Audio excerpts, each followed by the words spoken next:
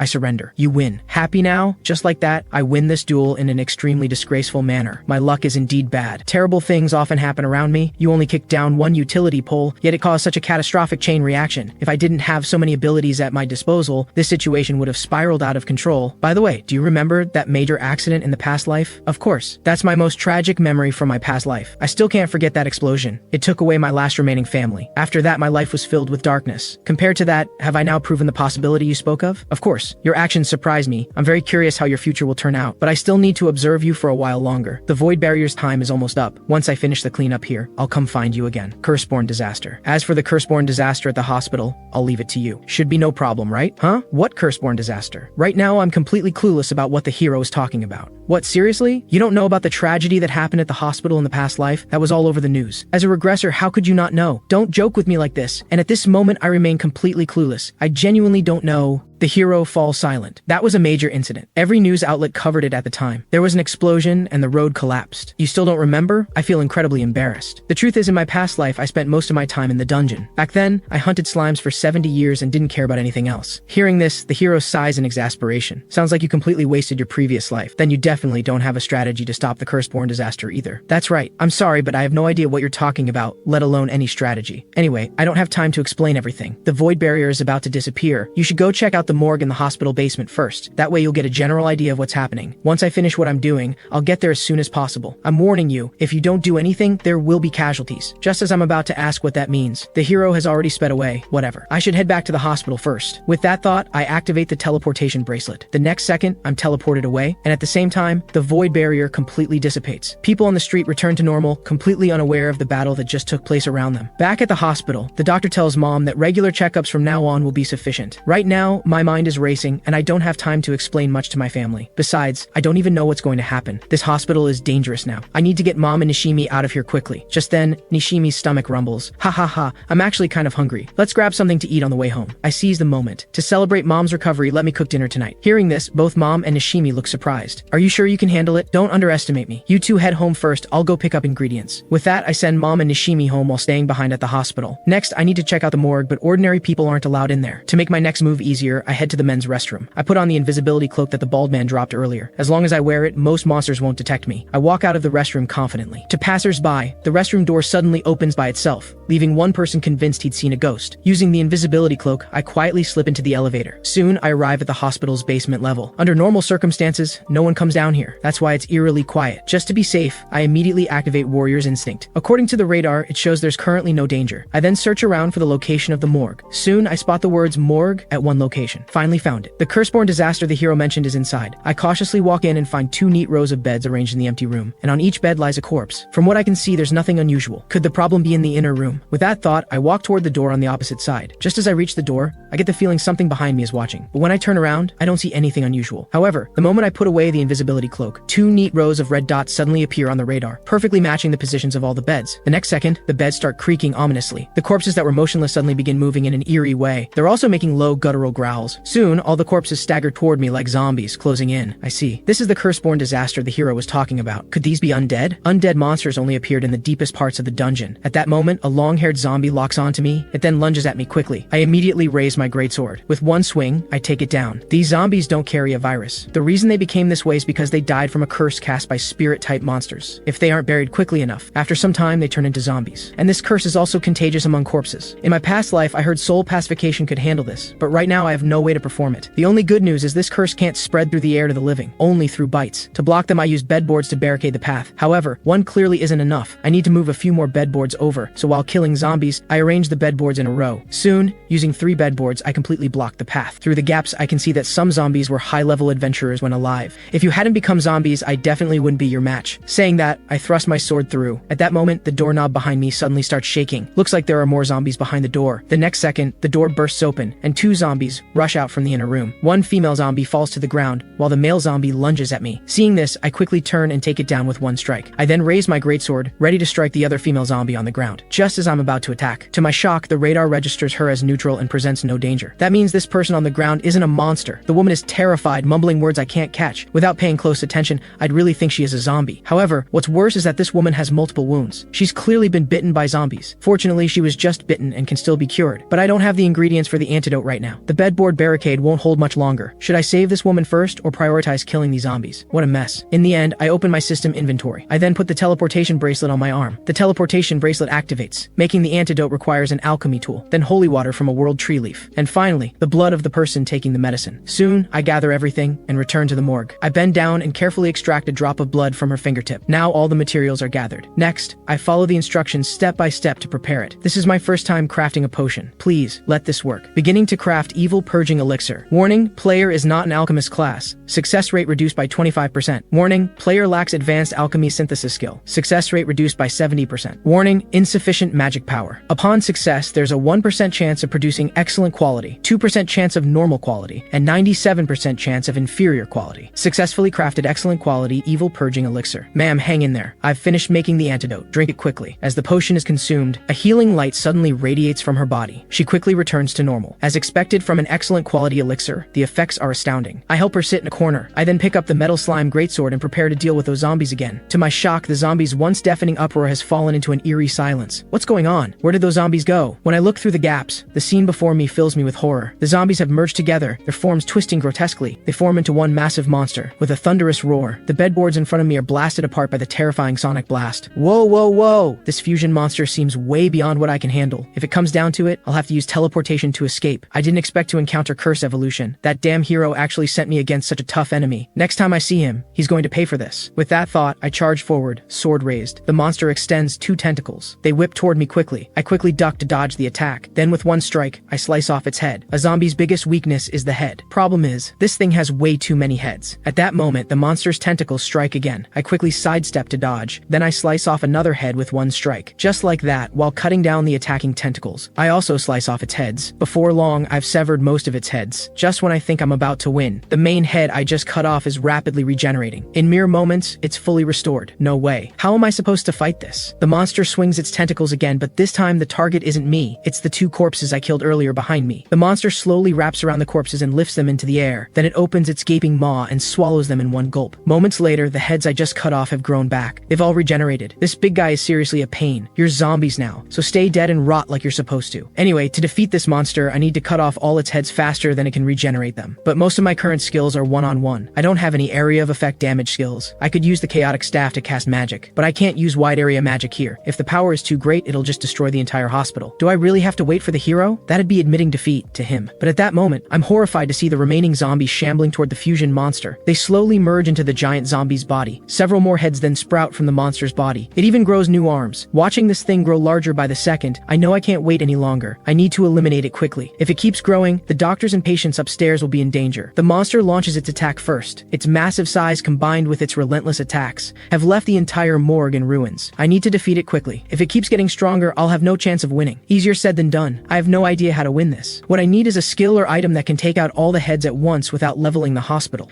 At that moment, I spot something scattered in the corner, and an idea hits me. After blocking its attack, I immediately hide behind the bedboards in the corner. This alchemy furnace could work. A tentacle whips over, nearly smashing through the bedboard. Since I don't have what I need, I'll just make one on the spot. Luckily, the materials I need are right here. With that thought, I dismantle the iron frame from the bedboard, obtain 4 steel pipes. However, at that moment, the monster's tentacles have already split the bedboard. Easy there, big guy. Just give me a sec. Saying that, I put the split bedboard into my system inventory, obtained 1 iron plate. I then take out the metal slime great shield. I'll use this to buy myself some time. Several tentacles come whipping toward me. While dodging, I raise my shield to block. I then pull out the alchemy manual from my inventory. What I want to make is black powder, something with serious area damage. The required materials are charcoal, sulfur, and potassium nitrate. Problem is, I don't have any of those things right now. I originally planned to use the teleportation bracelet to go buy them, but right now there isn't enough energy left for a round trip, all because that hero made me use it so many times today. In that case, I'll have to find what I need here. While dodging the attacking tentacles, I search for usable materials. Soon, I spot broken wood boards in the corner. Obtained 1 wood board. I casually toss it into the nearby alchemy furnace. Charcoal crafting in progress. Successfully crafted excellent quality charcoal. Next, I just need sulfur and potassium nitrate. I don't know how to get those, but I've got modern technology on my side. I pull out my phone and ask an AI assistant. It quickly finds a bunch of methods. The simplest method is to extract it from matches. I rush over to the unconscious woman. I search through her bag and find a box of matches. Looks like luck is on my side, and I toss them straight into the furnace, extracting sulfur and potassium nitrate from matches. Extraction successful. Now all the materials are gathered. I immediately throw them all into the alchemy furnace. Successfully crafted excellent quality black powder. I then take out the iron plate I collected earlier. Successfully crafted a pile of bullets. Since I have bullets now, there's only one thing left. I then draw my design on a sketch pad. The monster, frustrated by its failed attacks, lets out an enraged roar. It then charges at me, dragging its massive body. Oh, so you can run too, big guy. Too bad it's too late for that. Saying that, I toss my design into the alchemy furnace. The paper clearly shows a rough gun design. I then take out the steel pipes I collected earlier. First recipe of its kind in the world. Starting creation alchemy. Warning, player is not an alchemist class. Success rate reduced by 25%. Warning, player lacks advanced alchemy synthesis skill. Success rate reduced by 70%. Warning, insufficient magic power. There is a 0.01% chance of excellent quality, a 0.99% chance of standard quality, and a 99% chance of inferior quality. Successfully crafted excellent quality shotgun. 2 guns appear in my hands, automatically loaded with bullets. Now it's finally my turn to strike back. I raise my hands and aim at the monster in front of me. Warning, player's class is incompatible with firearms. Misfire probability increased by 30%, accuracy reduced by 30%. Time's up, firing successful. Time to show you the power of a dual wielder. Massive flames blast forth from the barrels. Several powerful bullets shoot toward the monster. Just like that, I blow off the monster's main head again. As expected, the destroyed head is regenerating at a visible speed. However, just as it's about to fully recover, I blast it apart again with 1 shot. With my dual guns, think your regeneration can outpace my bullets? Saying that, I fire another shot at the monster's body, blowing a hole straight through it. The monster instantly loses balance and collapses to the ground. Look at you, pathetic little monster. What a joke. I'm done playing with you. I walk slowly toward the monster, shotgun raised. I keep firing into its entire body. Ammunition depleted. By now, the monster's been blasted into pulp. The only recognizable thing left is half a head. Ding. Congratulations, Takahashi Yukito has successfully defeated the cursed abomination. World first clear completed. Title awarded, Holy Vanquisher. Damage dealt to undead creatures increased by 30%. Seeing the successful defeat notification, my tense nerves finally relax. It's finally over. There shouldn't be any more zombies, right? At that moment, the unconscious woman behind me slowly wakes up. That's great. Looks like the antidote I gave her earlier worked. Then it hits me. How do I explain why I'm here if someone asks? I'm a trespasser covered in blood, holding 2 guns. This doesn't exactly scream innocent. To avoid unnecessary trouble, I quickly put the guns into my system inventory. Damn. They could charge me with trespassing, or worse, illegal weapons possession. Anyway, I'll put on the invisibility cloak and get out of here quickly. However, at that moment, sounds come from outside the door. Just my luck. Someone's coming now of all times. This cloak isn't perfect. Plenty of items and skills can detect it, and the teleportation bracelet doesn't have enough energy left. At that moment, the morgue door opens and 2 armed guards rush in first. Behind them, more attendants enter, carrying an ornate palanquin. A young girl sits on it, absorbed in her phone. I didn't expect people from the church. This could be trouble. Even though I'm wearing the invisibility cloak, they've already detected me. Lady Naomi, there's a suspicious man here. However, the girl doesn't even look up, continuing to play on her phone. Is he an enemy of God? After receiving an uncertain answer from her her subordinate. The girl sighs helplessly. She tosses her phone to an attendant. Sync the event. Keep moving. Saying that, she steps down from the palanquin. The world's gold, silver, and jewels are merely heaven's treasury overflowing. Those who use these riches for power without God's blessing are unforgivable. After saying that, under the soldier's gaze, she slowly walks toward me. This makes me incredibly nervous. What's with this little girl acting so strange? Excuse me, handsome young man. Are you an enemy of God? I quickly remove the invisibility cloak and say seriously, what do you think? I just took down an undead monster. Then how do you prove it? And you don't look like a hospital staff member. Do you have undead detection like me? Or even something stronger? Just as I'm wondering how to explain, a familiar figure walks in. Don't worry, I sent him to investigate. The person who just arrived is the hero I was fighting earlier. Everyone immediately bows respectfully, showing just how highly they regard him. I'm sorry, I got delayed dealing with some incidents. I see. If the hero knows him, he definitely can't be suspicious. I'm just a bit puzzled. This guy's karma value is rather low. Hearing this, I'm confused. Karma value? I've never heard of that stat. That's because I possess the eyes of judgment. Through these eyes, I can see a person's good and evil values, as expected from the church's youngest cleric. Is this a special skill only rare classes can have? I'm not that impressive. Nowhere near the hero's level. By the way, is this person participating in the holy campaign? Congratulations, you're correct. If it's him, he'll definitely play an important role in this holy campaign and help liberate the temple from the demons. Understood. Since the hero says so, I'll personally take him to the site. Honestly, I don't want subordinates. My fate being decided so arbitrarily makes me instantly furious. Yukito, don't be angry. I was just joking. He suddenly turned serious. Don't refuse just yet. Come with me for a moment. The two of us step aside to a corner. Sorry, but I need your help. Keep an eye on that child for me. You know about the class change temple, right? It's crucial for adventurers. Through class change rituals, you can upgrade your current class and gain stronger abilities. Even if you don't like your class, you can change it there. In my past life, the holy campaign failed. The temple's liberation was delayed, weakening adventurers across the board. Meanwhile, monsters were strengthened. Since you know this, with you joining, I believe the holy campaign will definitely succeed. That said, I'm also very busy. There are countless emerging threats I need to stop, far more dangerous ones. Then why me? I'm clearly not strong enough. Look, you need to build connections with the church anyway. Their support is essential for tackling deep-level areas. True. To clear deep dungeons efficiently, having the church on my side is my best bet. Moreover, the church has a monopoly on talent with healing and support magic. They've even established multiple teleportation stations in the deep dungeon, allowing adventurers to move quickly between floors. So I agree to the hero's request. At that moment, I suddenly grab the hero's collar. But before that, you must swear you'll never harm my family again. Of course, I won't interfere with people who are valuable to the world, so I'm counting on you for the holy campaign. Fine. First, tell me in detail about things related to your past life. After the hero's explanation, I basically understand the general situation. At this point, Naomi becomes a bit impatient. Are you done talking? We're getting ready to leave. Saying that, she casts a spell on me. The next second, all the filth on my body is purified. She then turns and jumps onto the palanquin. Let's head to the nearest church to test your abilities. She reaches out to take the phone handed to her by an attendant. You'll only come to the battlefield if you meet the minimum combat requirements. At this moment, the hero behind me has quietly left. Good luck, Takahashi Yukito. I believe in you. What a pain. I hope I can still make it home in time for dinner. Naomi brings me to the nearest church. Ready? Your opponent is one of my level 40 subordinates. His combat power is mid-tier at best. A paladin steps out from the group. He draws his longsword and points it at me. This level's a bit high for me, but I can still fight. The next second, we're locked in combat. Meanwhile, Naomi pulls out a bag of bread from somewhere. She then leisurely chews while watching the battle before her. After a few exchanges, I realize he's much weaker than expected. Paladins are supposed to be defensive, but even so, he shouldn't be this weak. At that moment, Naomi, having finished her bread, finally makes a move. By God's grace, let me grant you power. Naomi continuously chants magic incantations. As her staff descends, a red magical aura instantly envelops the paladin. I notice his combat power surge dramatically. The tables turn instantly. Damn it. Is this the power of her buff magic? Now the paladin's attack and defense are both sky high. This isn't looking good for me. At that moment, I'm surprised to discover a flaw in his gauntlets. An important screw isn't tightened properly. Maybe I can use this. With that thought, I switch my greatsword for my shield. I then take out a small piece of metal scrap, a fragment produced during metal smelting. At that moment, the paladin leaps high toward me. Skill! Holy hammer! I'm already prepared. I channel all my magic power into the metal scrap. I then charge toward the paladin. Skill! Beast sting. A golden flash streaks through the air. The metal scrap is precisely shot at the flaw in his armor. The next second, the armor explodes. Seeing this, I immediately raise my shield and use shield bash. It numbs his arm on impact. Just like that, the paladin loses balance and falls to the ground. I then take out my greatsword again and point it at him. Looks like I win. Congratulations, you passed. Just like that, I successfully gain their approval. After agreeing on the specific time and meeting place for the holy campaign, I return home. Good thing I made it back in time to cook dinner. Though my own portion came out a bit burnt. I knew having you cook wasn't the best idea. Don't be discouraged, Yukito. Kaito, you'll definitely do better next time. I know it's not perfect, but Nishimi and Mom don't seem to mind and start eating. To protect them, I must get stronger quickly. I don't know when the hero might change his mind, so my current goal is to surpass him. First, I need to deal with the class change temple. Meanwhile, at the church, multiple paladins request an audience with Naomi. Their goal, oppose adventurers joining the holy campaign. Letting those selfish adventurers join is far too dangerous. Hearing this topic yet again, Naomi feels exasperated. She wants no part in these political battles. The lead paladin presses on. They've already failed once before. Church headquarters is investigating why they failed. But results show teams with good moral character have higher survival rates. That's why headquarters uses a hidden stat panel to judge good and evil. The power of God's enemies scales with the karma value. However, the hero has warned against over-reliance on it as dangerous. However, this statement instantly angers the lead captain. Do you think those adventurers living reckless lives are more reliable than us with our devout faith? According to my investigation, some of these people were even criminals before. What you're saying makes sense too, but I've already agreed to let them join. Do you want me to break my word? Of course not, but you didn't promise to fight alongside them. Understood. I won't let adventurers participate in the temple battle. After hearing the satisfactory answer, everyone kneels on one knee in gratitude. Time flies, and the day of the holy campaign arrives. But I wait for a long time, and Naomi still hasn't come to discuss the battle strategy with me. And that girl actually has the nerve to text me saying she'll announce the plan on the day itself. And thanks to my outstanding performance before, I'm appointed as the captain of the adventurers for this mission. Next, I find myself standing on the dungeon's first floor. After I meet up with Naomi and the others, I'm shocked to discover that the church group doesn't seem to welcome me at all. Looks like this cooperation is going to be troublesome. Then I gather with the adventurers on the grassland. For a low-level rookie like me to serve as captain is both an honor and a challenge. I'll do my best, and I ask for your cooperation and patience.